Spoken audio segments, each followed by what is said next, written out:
Hey everyone, either welcome back or welcome to my channel. And in today's video, I want to talk about why it's important to check on those with people in your life with chronic illness. So before I get into too many details, time for the intro.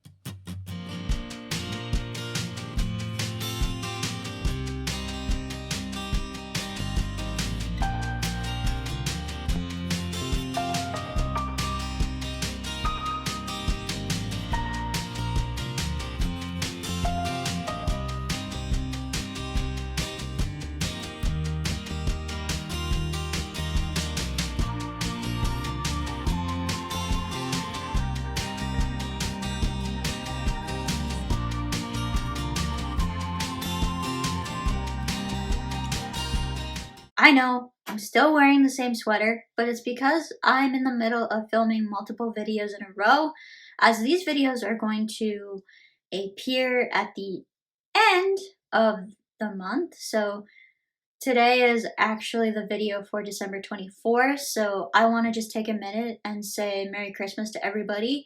I hope that you all have an okay holiday this year. It's going to be quite different, obviously, than what it has in previous years, but I hope that you are able to enjoy the holiday and everything that comes involved with that. If you want to see more about how my videos are going to work over the holidays, please check out my vlog. At the very start, after the intro, I talk about how these are going to work. And so right now, these are scheduled ahead of time. I just want to say thank you for being a part of my YouTube, Facebook, and Instagram family. I am forever thankful for all of you, not only who watch my content, but for those of you who engage in the comments section and send me amazing messages about how my videos have helped you with IIH and even migraines. Hopefully 2021 is a lot better than what 2020 was. Getting into this video, I want to talk about one of the reasons why it's important to check on people with chronic illnesses. Now, as we are in the holiday season right now, this is even more important because isolation is likely going to be through the roof this year between everything that's going on in the world, and plus the fact that families really aren't able to get together likely as much as you're used to. It's going to be a very, very different holiday season, likely no matter where you are, especially if you're in the northern hemisphere. Isolation, again, is a very real problem. I feel like I've been continually saying this over the past hours. I've been filming a few of these videos in a row, but isolation is a very real issue with those of us with chronic illness. I've talked about this so many times. I'm going to get into why this becomes a problem in a bit, a little bit more in a different perspective. But I've also done videos on this in the past as why it occurs. People tend to stop caring after the initial diagnosis, but our actual journey with the condition really actually kind of begins at the point of diagnosis. So when you're diagnosed with a chronic incurable illness, that moment of diagnosis is basically the ending of one chapter and the beginning of a completely new one. And once you get a diagnosis, it seems like people stop caring. Once they're aware of your diagnosis, it really feels like they stop caring. So what do I mean by stop caring? Well, it means that they're no longer showing that concern that they did before. So you guys know that video I did on compassion versus empathy. I know it wasn't a very common thing because I don't think people really understand the concept that there is a little bit of a difference between the two. But this idea of compassion really shows in this moment. So when people no longer show their concern, this makes it feel like we're no longer important or that it no longer matters. There's never going to be a return to what they used to consider as healthy. It's really the adoption of what will become a new normal once you have adjusted and accepted that fact. And honestly, there is a grieving process that often comes along with this. And it can take months to go through it. It feels like people stop caring because they stop showing that concern. IIH is especially applicable to this whole situation, because even if that person will achieve remission, or which is the goal, so let's say that they fit the classic criteria, they're of childbearing wage, they're women, and they're very obese. Let's say that they're successful with losing weight, and that ends up putting them into remission. I was diagnosed with IIH in 2018, and I am still on a little bit of medication.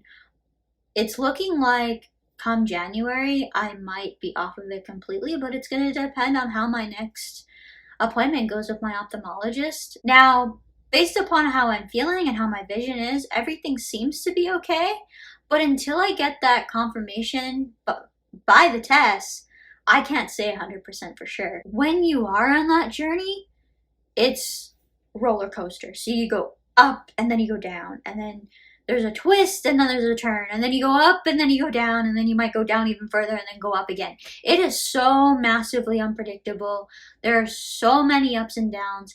If you guys watch my updates from the time I started this channel, which is honestly showcasing quite a bit of my journey now, you're gonna see that turbulence of the roller coaster that is IIH, or at least I hope it shows that, because this has been a very long couple of years, but even still to this day, it is a very, very rough ride and not smooth at all.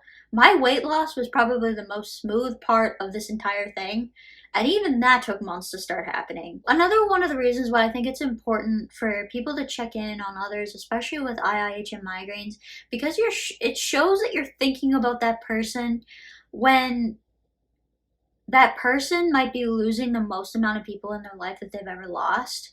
So often a chronic illness diagnosis will not only make you lose friends because you're unable to socialize with others, but you'll end up losing family members as well. This may be because they don't believe you. This may be because they think you're seeking attention. This may be because of a vast majority of reasons. Now, I've never had anyone in my family specifically come to me and say, I think you're faking this to get YouTube views, or I think you're faking it because of this reason. However, I do believe that this possibly does happen in some families. Now, I don't know what the likelihood of this ever occurring is. I don't know how many people hear that you're actually faking it. I'm more likely to hear this from strangers online, which I fully expect. I gotta be honest. I fully expect that from haters in comment sections and all of that.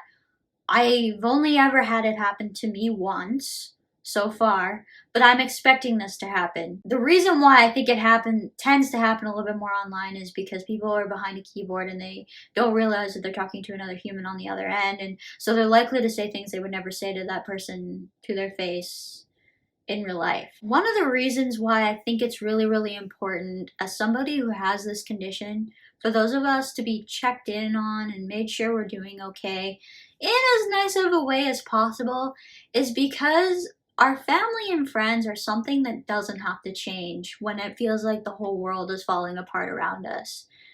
There's going to be a lot of changes that happen when you're diagnosed with some of these illnesses.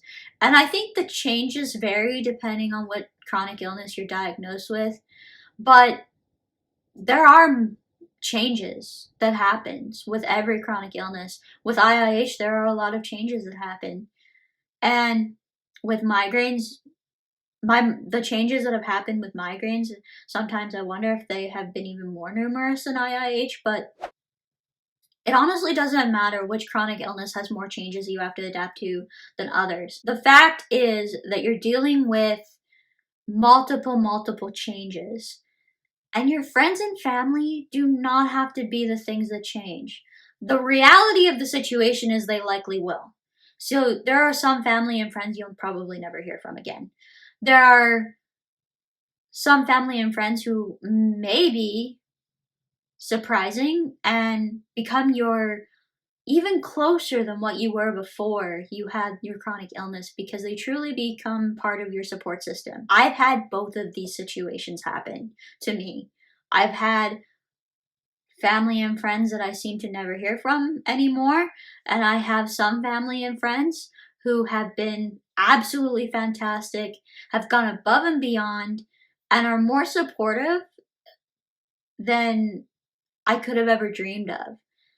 So you'll likely see both things happen, but I honestly wish that this was the one thing that we could have stay the same, was that family and friends do not leave. If you guys have any questions or comments, feel free to leave one down below. If you've made it this far in the video, don't forget to subscribe, click that notification bell, turn your notifications to all so you never miss another video. If you enjoyed this video, be sure to like and share.